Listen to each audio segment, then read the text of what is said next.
Today is another class note episode involving the Wing Chun Dummy Form.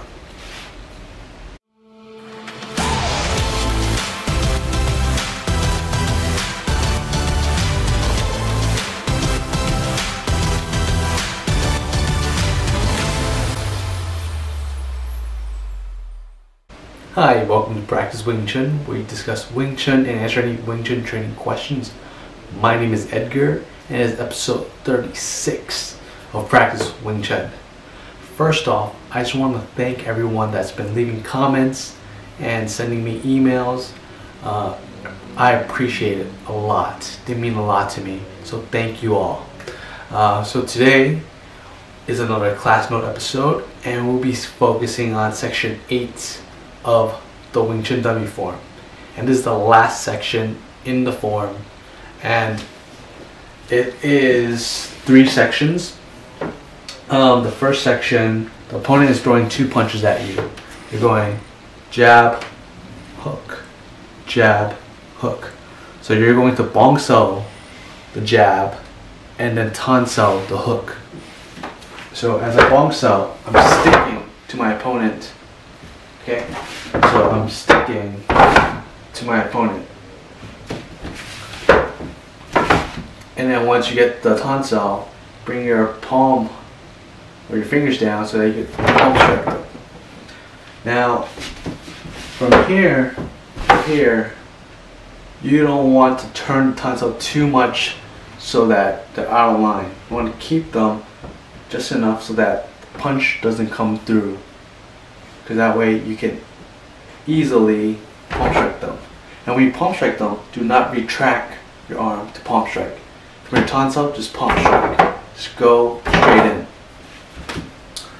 So the next section is a jam. You're jamming your opponent's punch and leg so that they can't move towards you. So it looks something like that.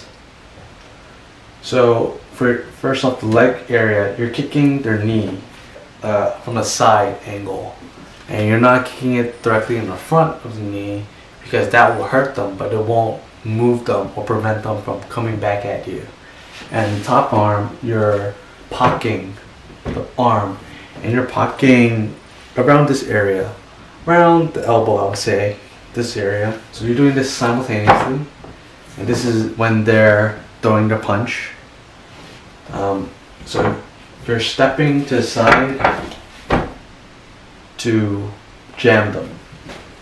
Now, I think simultaneously when you're jamming their legs and arm, it's much more effective than just trying to jam one or the other, just because that doesn't normally happen to people. Like, imagine you're throwing a punch and you're shifting your weight to throw that punch, right? And all of a sudden that swing that you need, or that momentum you use from your hips, from your legs, gets stopped, and your momentum just stops while you're getting blocked at the same time. You're just like kind of stuck there.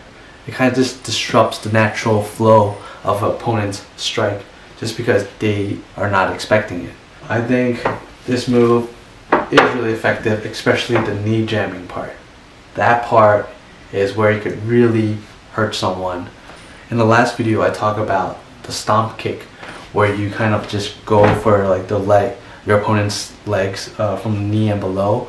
It's very like devastating against your opponent. Like, that's like something that person can't recover from when you disable them and cripple them. So yeah, really strong attack, really good defense too. If you're not looking to hurt somebody, it's enough to just kind of like move them.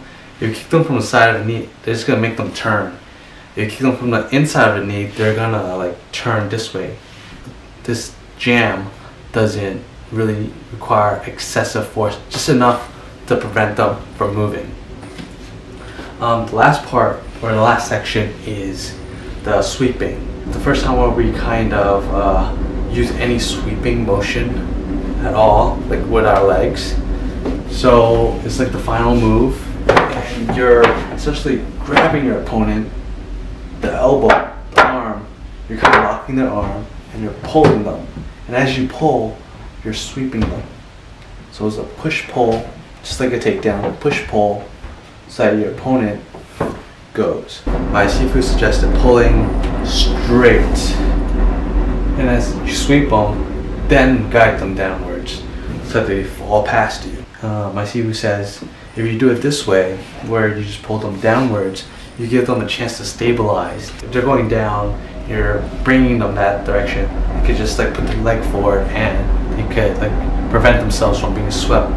Once again, I'm not experienced in takedowns or sweep or even that push-pull mechanic. I plan to continue utilizing it more in my Wing Chun training. And this is it for the Wing Chun Dummy Form. For me, the next step after this, after completing the Wing Chun Dummy Form applications and how to use it, is the long pole form. I'm excited about that, but I still probably want to spend a lot more time going over more of the Wing Chun Dummy Form and the uses, especially any ones that involve the push and pull mechanics. So, until next time, keep training.